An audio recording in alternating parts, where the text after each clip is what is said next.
Hey friend, Graham Cochrane here, and today let's talk about one of the trendiest words in all of business these days, hustle. Whether you're starting a side hustle or you're hustling your way to success, this concept of grinding it out for your business or work is so ingrained in American culture that we don't see it for what it actually is, workaholism. The irony is that hustling or overworking isn't even needed for success. In fact, it usually leads to burnout. So today I want to dispel the #hustle myth and give you a new and healthier framework for achieving success in your business and life. If you look up the word hustle in Webster's dictionary, you may not like what you find. To crowd or push roughly, to convey forcibly or hurriedly, to sell something or obtain something from someone by energetic and especially underhanded activity, to sell or promote energetically and aggressively, to make strenuous efforts to obtain, especially money or business, to obtain money by fraud or deception, to engage in prostitution. A word that once meant something negative, something you did out of desperation, has now slowly evolved, in America at least, into something that's commended and respected.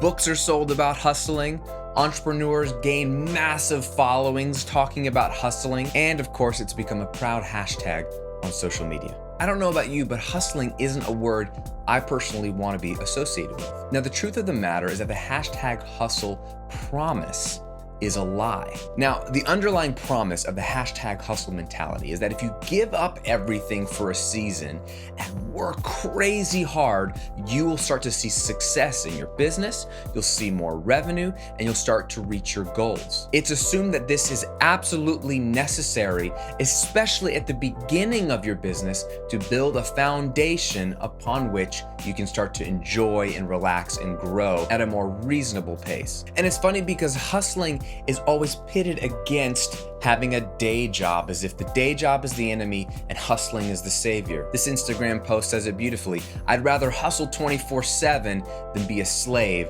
9 to 5. Now, don't get me wrong. I am all about transitioning you out of your day job if it's not a good fit for you and into a business that you control, where you can add massive value, where you can do work that you love, that matters to you, and increase your income in the process. And I love the flexibility that comes from owning a business. I just don't think that that dichotomy is true. Think about what that Instagram post just said. I'd rather hustle 24/7 than be a slave 9 to 5. In reality, if you live under that burden, you are being a slave to your new hustle or die mentality. So now you've just shifted from being a slave to somebody else from 9 to 5 to being a slave to yourself 24/7. Honestly, I'd rather only be a slave 8 hours a day than 24 hours a day. You see, there's two problems with this promise that hustling gives us. One, #hustling rarely leads to success. Oh, I know you will see it everywhere and you will see successful people talk about hustle, but in reality, it's not the hustle that leads to success. Actually, what hustle leads to more often than not is burnout. You give everything to this business or this idea or this dream that you have, and at some point you run out. We are human beings. We are finite. We have limitations, even though we try to pretend like we don't, but we do. And so we run out of rest, we run out of energy, we run out of health, we run out of relationships, we burn bridges and kill everything healthy in our life for this goal, when in reality it rarely leads to success. And the second problem with hustling is that you don't have to overwork to achieve success. You don't have to sacrifice your family and your rest and your health and your relationships to achieve what you want to achieve. That's the lie, that you either achieve success and hustling's the only way, or you're just a slave to your 9 to 5 and you're not getting anything done. But it's not true.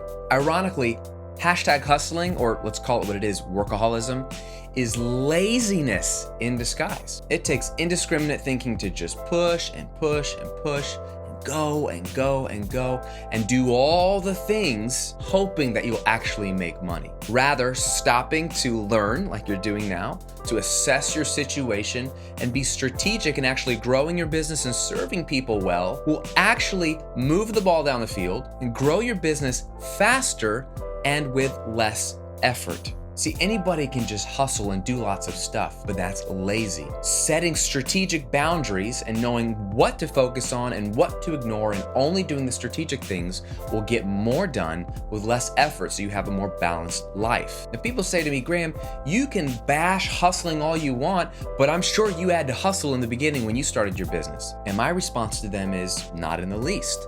When I started my business, I knew that I couldn't give every ounce of myself to this thing, because then I would have nothing left over for my wife, my children, my church, my health, anything else. So I had to find a way to grow the business while also having a balanced life. And the only way to do that is to set boundaries. Take a look at what my typical week looks like. And this is actually what it's looked like since day one. Since weekends are family time anyway, and they should be in my opinion, I don't work on the weekends. But I wanted to take it a step further and have more time for my family in case the weekends filled up with errands or they filled up with stuff at my church, because at the time we were starting a new church and it was very busy, and there was an older, wiser gentleman who sat me down and said, Graham, you're gonna have to take Fridays off also to be able to really block out the time for your family. I said, you don't understand, I'm about to start a business. I can't get it all done in 5 days, let alone 4. And he says, son, I've been around the block and I'm telling you, you can do it.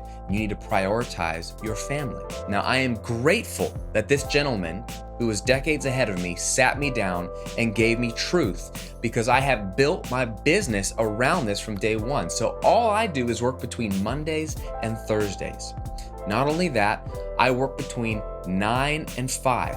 Actually, over the years, those daily hours have been reduced, where nowadays I work between 9 and 2. Coming in at 9 gives me time in the morning to wake up, to read my Bible, to make breakfast for my daughters, to spend time making their lunch and talking about school and packing their backpack, to talk to my wife briefly, to have a sip of coffee, to read the newspaper, to get dressed, all of that before I even step foot in the office. So I am ready for the day and I've engaged with my family. And then ending at 2 allows me to go for a bike ride, to go for a walk, to clear my head, and still have time to pick up my kids from school a couple days a week and be with my family in the late afternoon and every evening. Taking Fridays off when my kids were really young allowed me to play with them on Fridays if the weekends got busy with other family stuff that wasn't as fun or as relaxed. Now that my kids are in school full time, this gives me more time to exercise, to do some errands without dragging the kids along, or to just do a date afternoon with my wife. A lot of times I use Fridays to meet up with friends for coffee, where I can linger for 2 to 3 hours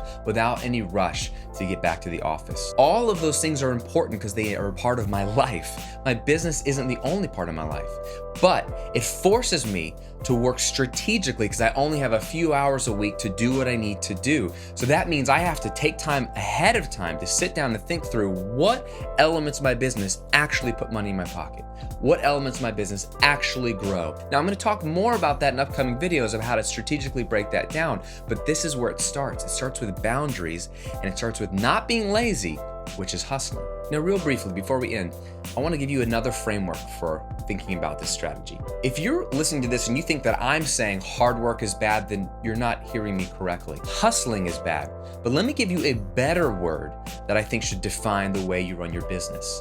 Look up the word diligence in the dictionary, and here's what you'll find. A steady, earnest, and energetic effort, persevering application. I love that. Steady, earnest, energetic, persevering application. This is the way to think about starting and growing and sustaining a business. Think about all the best businesses in the world, the ones that have been doing extraordinarily well for decades, who have been serving people well for decades. They didn't hustle their way to success, because hustling leads to burnout.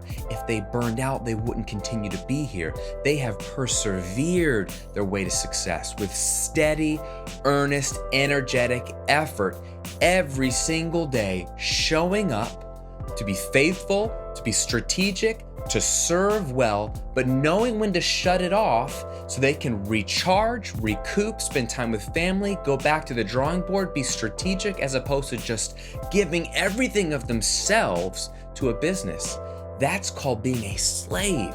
You don't want to be a slave to the business you create. You want to be in control of your business, and you can't be in control if you hustle. But if you are diligent, that is something more realistic, and that is something more rewarding that does lead to success. That's steady, day in and day out strategic work of serving the right people well will reward you in the long run. Take the slow and steady path of diligence to your success. Don't chase a quick buck. Don't sacrifice your life for your work. Be strategic, be diligent, be patient, and your business will grow. Now I want to ask you to be honest. Have you ever found yourself #hustling in your business? It's okay if you have. I know I've just been blasting it, but if you have, leave a comment below, let us know, and let us know what it feels like to hustle. And if you want to be honest, let us know if this hustling is actually proven to help you reach your goals in your business or life. Thanks for watching. Thanks for subscribing to these videos. I will see you, my friend, on another video real soon.